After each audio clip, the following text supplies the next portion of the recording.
Hello there, I'm Rashidatu Yasmine Abdulai, the CEO of 3Media Networks. I am the winning woman today on the drive with the area gang.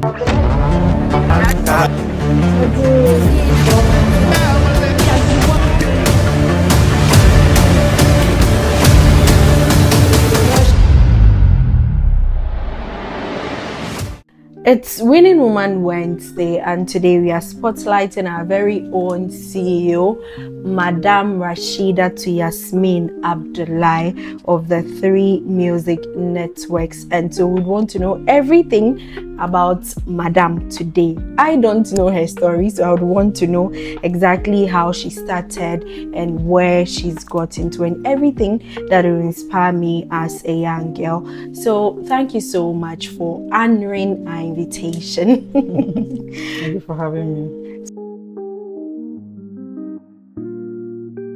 I'll say my story started mostly from the ICT, or I'll say telecommunication. I did over 20 years of my life in the telco, predominantly I'll say from formerly Vodafone, now Telecel. It started way back in 2004. I entered Ghana Telecom as a national youth employment person, which that time we usually call it NYEP, National Youth Employment, agency. So I entered as an intern to learn. The truth of the matter was that there was no jobs. So after school, everywhere you try getting employment, they keep asking, what's your experience? What's your experience? So I thought it wise that, okay, let me go somewhere, interned for a while. And the kind of education I had, I didn't do national service. I schooled in UK. So with UK certification, we don't do national service. It's usually an internship. I have a national, advanced national diploma from a UK university. So with that, we don't do national service. It's not a Ghanaian curriculum. So internship was what I had to do, which I had already done internship with Antrak shipping company at Tema. But with that one, it was more on clearing and forwarding clerk. It was during that time that somebody, one of my bosses, noticed something that I didn't even know. So he asked me, Rashida, have you thought of going into marketing and sales? So I was like, marketing and sales? Not really. And he said, why don't you venture into marketing and sales? Because we noticed that that's your strong point. Anytime you come to our department, you're able to help us to close sales, and you're able to convince clients to do business with Antrak shipping company. So I decided, okay, why don't I venture into marketing? So immediately I rolled into the university, but unfortunately, due to cost constraints and funds, I had to study in Ghana instead of me, flying there, because I didn't have the money to do so. So I was schooling at British Council. That's where you have our lectures. That time it wasn't that common to get TVs and screens and all that. Yeah. So we always gather there, and the screen, lectures will be given to us through. They will write exams and all that. And so through that I graduated. And now everywhere you go, they say, what's your experience? So I was like, okay, I need to do something to attain that experience. So I went to the National Youth Employment that time to queue, went through my aptitude test, went through all the processes everybody would go to, and I had the opportunity to join Ghana Telecom. The option was for Ghana Telecom and ADB Bank that time, but I chose Ghana Telecom. And to be honest, the minister then was surprised at why Ghana Telecom, because every young lady now is aspiring to be a banker. I'm like, no. I know going into the bank now, I'll only go and do that. They will put me at the front desk as a teller or so, but I want to attain greater heights. So I feel in the telco, there are an array of stuff that I can learn from different units and departments. So I think that best fits me. So we joined Ghana Telecom. We're 24 in number, and I was the 24th person. To be honest, when I got there, they've started already. 23 registered before I went in there. But I gave my best. I know what I was looking for. So I was an intern for 4 straight years. So if I say intern, meaning I wasn't paid a dime. The government was to give us something, I think 100 cedis or so every month. And as we all know, government sector, they are doing their best. Yeah. So, but they always pile your allowances before they pay it to you. So while I was there throughout, fortunately enough, in 2009, Vodafone came into Ghana. Just to cut a long story short, I did a lot in there, but I just want to move from there to Vodafone. So I think I'll say that was the life-changing moment for me. And I believe what did the magic for me is my commitment to work and how dedicated I was. Because out of the 24, it was only 2 of us that Vodafone picked. Yes, so Vodafone came in, interviews and all that. Fortunately enough, I was picked and I was made a sales account manager. So I would say that was the turning point for me. So from an intern for 4 years to an account manager straightforward. And so since then, I have been in Vodafone. I've risen through the ranks from account manager. I became sales manager. I became national sales manager for fixed broadband. So I was in charge of the 10 regions of Ghana that time. And through that, I moved to become the head of SME sales. That's a small, medium enterprises sales. So I had done 12 years in total in Vodafone. And the opportunity came from Melecom Ghana, that is Tigo that time, for me to come and head their SME unit. So if you're looking at the trajectory from a head of a unit, I now moved to head of a department. So Tigo, I was supposed to build the SME unit as well, fresh, because Tigo was focused more on mobile, but we were coming from a background where we do fixed internet, everything together, VAS, everything together. So that is how I moved from Vodafone after 12 years to go into Tigo. Was able to be successful in what I was asked to do. Then 1 year later, I think we met our target for the whole enterprise department, which was a pat on the back. And an opportunity also came from Busy Internet that time.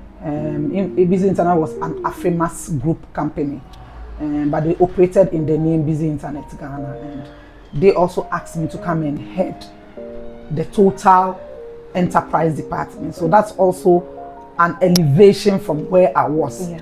And what interested me the most, hence my movement, was that I had done it all. If it is VAS, I've done it. Mobile, I've done it. Data, I've done it. But Busy was an internet service provider. They are different in telco from internet service provider. Internet service provision is only internet. You are selling only internet. Maybe MiFi, routers, and fixed internet. So it's different from telco. So I had to challenge myself. Do I think I can make it? I was asking myself questions my whole life. So that's about 13 to 14 years. I've done telecom. And I need to challenge myself to see whether I can work in a pure internet service provider company. That was a huge challenge. I took that challenge as well. And I went in there and it was good. We went through the ups and the downs for the 4 years. So in my 4th year, I got an opportunity from Main One as well to come and become the country manager for Main One Telecom. If you know Main One Telecom, they are the leaders in telecom provision in Nigeria. So the Ghana one was their subsidiary in Ghana. Now it is an Equinix company. Equinix from America, took over operations before I left. So there too, I did about 3 years. And from there, I changed way from telco, from everything to media, which is another story. Yeah. Yeah. So this is how my journey has been till after 19.5 years, I moved away from telco to media. Yeah. Yes. Okay. I think, to be honest, I wouldn't say I saw a gap. Okay. I was saying media found me. Okay. So like I was saying, so after my 19.5 years in telco, there was an opening for a new CEO to come take over from the other CEO who has exited the business. So it wasn't like I knew anybody here. It was just an opportunity to, interview. So I was called and I was like, no, I don't think I can do this job. So I started recommending my colleagues from media who were predominantly in the marketing space. Yes, even though I read marketing and I have an executive MBA in marketing and other courses in marketing, I have not worked with that marketing side of it. I have worked more from the sales side of marketing. So I started giving names. Oh, this person can do the job. So they all went for the interview. Unfortunately, I think they didn't make it. And I was called again. I was like, why don't you try yourself? So I was like, it's true. I think I can do it. So I was like, they were like, it's not about media, you having background on it. No, we just want a leader. And you are currently a general manager or a country manager at Main One. So you should be able to do same here. So I'm like, let me try my luck. So I was asked to come Monday. I was asked to come for the interview on Wednesday.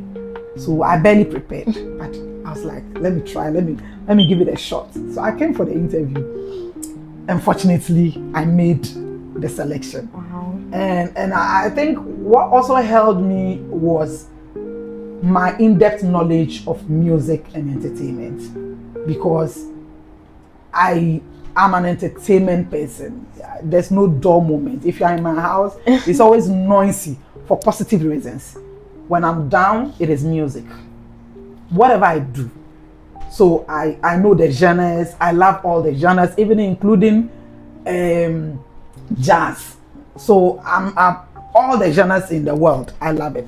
Okay. That is how deep I love music. And I follow entertainment as well. And I was equally following 3Music since 3Music came up in 2022. So it's like, it was normal for me. Yeah. So that was one of the reasons why I made it. So in there, I had plans immediately about what if I come in, I will, introduce to make things better. So when I got the opportunity, the gaps so after getting the opportunity, I now started to look through the media space currently and see where the gaps are. During that time, content was not really a thing. So my plan was to come in here and try and drive content, everything content, and be there for the up and coming musicians, because our niche is the entertainment, lifestyle and music. And I noticed that the younger artists coming out didn't have a voice. They didn't have a channel who was there for them.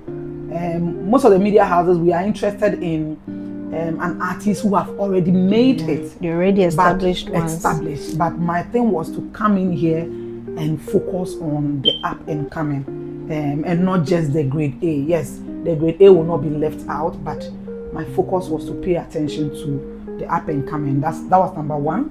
Number two was the female population in media wasn't that high about 4 years ago. So the plan was, what can I introduce or what can I do to help my younger sisters or daughters to come into the media if they need be, or if they so want to. And the third one was to manage 3Media differently, because you see, we had the mindset that in media there, then everybody said, as for media, they don't do this, because I experienced that media, we were not doing things very organized. Creatives always want to create, but the business part of it, we were not paying attention to it. So the other bit is that, the good thing is that I was a business person my whole life. So I felt the bit that creative were not paying attention to was the business side. We're just interested in doing all the beautiful things, creating all the beautiful content, and we want corporate Ghana to support us. So the point is that we should always think of something we call WAFIN. What is in it for me? So the question is, you want an institution to support you to, you know, come out with your new creative ideas and all that. Have you thought of the business that you want them to support you? What is in it for them? So I wanted to drive that thing of thinking of businesses as creatives. It's equally important because you want corporate to support you. You need to also add corporate in your planning, you know, details. So basically, these were the 4 outline gaps I thought of, you know, introducing when I got the opportunity to head 3Media Networks.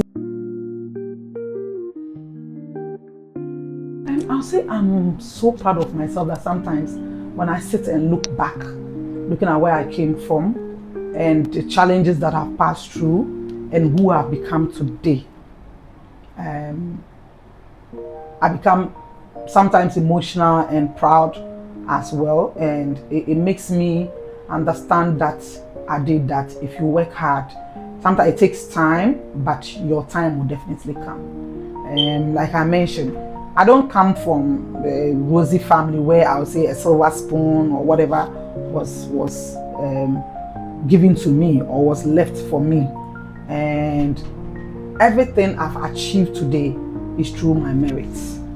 So that's number 1, pride, that I pride myself. I can't say same for other women. Other women have done things to become who they are, but I can look back over my 20 years of experience in all the industries to say I made it myself. My hard work, my resilience brought me this far. No one held my hand. I can't pinpoint when someone held my hand and said, let me take you here. Or out of the blue, somebody pushed me. Whichever ladder I've climbed to date has been all sweat and tears, hard work throughout for where I am today. That's number 1. And number 2, somebody will say, I have it all. Alhamdulillah, thanks to God. Because normally when they say a woman have made it, there are certain boxes that people want to tick and say that you've been successful. You need to be proud of yourself. I pride myself that if it is education, I've attained the highest, and I'm looking at doing more. Okay. When it comes to professional knowledge, I've attained it. I have a wonderful husband who is supportive because this work that we do is stressful. Sometimes late nights, we are organizing an event or a show. I have to be there throughout because I am a hands-on person. And I don't lead by sitting and asking people to do things. No. I try to mesmerize myself in it. That is my nature. So sometimes when we are doing events, I'll be there throughout. If the event hasn't ended, Rashida is not closing. I'm proud of myself because I remember very well in the interview room, I was asked a question. This job is predominantly a male-dominated industry, and the role you are coming to play currently was played by a guy. Do you think you can match his energy? Do you think you can do it? But I can tell for a fact, and my board themselves patted me on the back that really you've made us proud because I have been there throughout. So it is difficult for one to even compare me and say I'm a woman. And that's what I want to tell women. When you get opportunity, give your all. Let's not hide behind that shell and say I'm a woman. Let's get people to accord us that same respect they will accord our male counterparts. So I am proud of that fact that I was able to rub shoulders with the men in the industry. I stay late at shows. Until the show ends, I'm not closing from work. And so I believe that is it. So if you don't have a supportive husband, that becomes a problem. Okay. So I would say a supportive husband. I have wonderful children that God has blessed me with. What more can I ask for? You understand? Yeah. Academically checked. Employment-wise, I'm doing my best. Personal-wise, I've done my best. I've attained my highest education. You understand? If I want to do anything else, then I have to just learn 1 or 2 things in addition. If I don't want to school again, I'm fine. So I would say these boxes check, and it makes me proud of myself anytime I look at my journey from beginning to end. I did not make where I came from or the difficult beginning that I had affect me, if anything at all. The difficult beginning that I had made me who I am today. It made me ambitious for positive reason. It made me want to go the extra mile to be somebody today that others can look at. And the final bit was, I can say I've been supporting women. I'm not those kind of women who just say, women supporting women. No, women who know me know. I support women to the core. If it's a guy coming to me asking for help for their career, and another woman is also doing so, I'm not biased, but I feel someone needs to give a helping hand to the women without asking them anything in return. And I believe I've been that big sister or that big mother for any female in the entertainment industry or other industry who has approached me, who needs support to build their career. All right. Yes. I say winning is you looking back and seeing the people that you have pulled or tagged along. Okay. You cannot win when it's just you. You should win by ensuring that others are equally winners. From you've made some people out of, you should be proud that, you should see someone and say, this lady, she used to work with me. Today, I made her who she is today. Through my mentorship, through my training, through my leadership, today, the person have risen from where they used to be to where they are today. And if I want to count, I can count a lot, because like I mentioned in Vodafone, before I left, I was the head of SME and I led the fixed broadband department for the whole Ghana. So that means that I had a lot of people working with me, and I mentored a lot of ladies that today, sometimes they call to give accolades and to thank me for the opportunity I gave them. So for me, winning is just not me being successful. Me being successful and ensuring that I've made successes out of other people as well. To me, that is what I see to be winning. Yes. Like I mentioned, hard work, perseverance, push for what you want. Do not stop. And in all that you do, you need to plan before you execute. You don't just get up and decide to do stuff. You plan, then you execute. And if you think you need support anywhere, you go for mentorship. Okay. And do not rush. I keep saying it. Serve. I'm saying this because the Gen Zs of our community or the younger ones coming now do not understand when we say serve. When we say serve, persevere, push. Prayers are always there. I keep saying prayers, you can't put your hands in between your laps and be there praying all the time. Yeah. No, it won't happen for you. Whilst you are praying, you persevere. You have a plan, what you want to achieve. You have a goal set. Then you push and work towards attaining that goal. Women of today need to know that hard work pays. Hard work takes time, but the success, when it comes, no one can take it away from you. Okay. So I normally use my 3 P's. I say you should pray, you should persevere, keep pushing until you get what you want.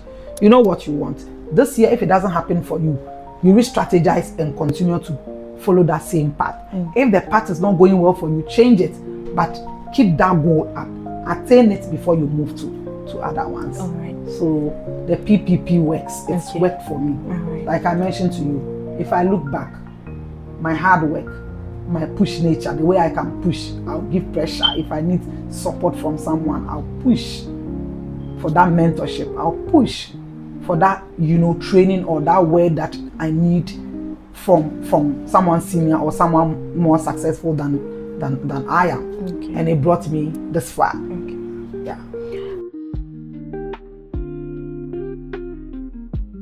I think in 3Music or 3Media networks, I like to leave the legacy of the diversity structure. When I joined 3Music, there were 7 guys or male staff, And out of the 7, I was myself and my assistant were the only female workers here. But I can proudly say today that we are at a 60-40 ratio currently, because I was intentional about it.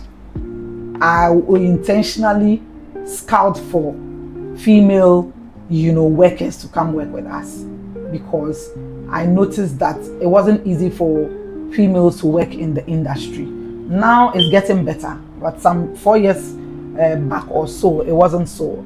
Everywhere you turned, you only see the men, you are not seeing the women. So the legacy I like to see leave, number 1, is to ensure that that ratio, that balance between women and men stays. And that's number 1. Number 2, the legacy of the younger and up and coming artists, entertainers or creators, knowing that 3Music is the stop gap. If they want any support from any media house, they can come to 3Music, whether they have something to offer currently or not. And if you speak to most of the younger ones, they will tell you, when they come to 3Music, they need support from us. We call this place home. So this is home to up and coming entertainers, artists, and content creators out there. And we've done that. Sometimes we even see a new content creator making waves, but we feel the person needs more promotion. Sometimes we'll even send a word out and invite the person over, try to find what support the person needs so we can give that support to them. Yes, for the grade A, we are already working with them, but to leave that legacy and let everybody know that this is a niche for us, to work with the younger one. Let me just say something. In 2024, we came back with the 3Music Awards after a 1-year hiatus. Then at the show, a lot of people say, 3Music Awards is all about influencers. What people don't know, and I want to tell them today, was that it was deliberate. It was deliberate. 3Music Awards, the focus was for the new generation now and those coming up. Our awards wasn't for the older generations. We were intentional about inviting the young ones, the young creative, the young entertainers. So you could see that day there over 1,000 people went there. You could count the young people that we had there. So it was intentional. And today, other people are doing it. So where did it come from? It came from us. So it's a legacy. People will know us for giving opportunities to the young ones, the young creatives that nobody wants to look at them. As for 3Music, we'll look at you. If it means we have to use our own resources to help you, we do that, not expecting anything in return. We feel we need to do that. And that's a legacy that I would like to leave and to be known for, that in this institution, we are there for the young entertainers, creators, and the artists or the musicians. I think this is I'll end it with that. Yes. Okay. All right. Thank you so much for taking time off your busy schedule to speak to us. We are extremely grateful. You're always welcome.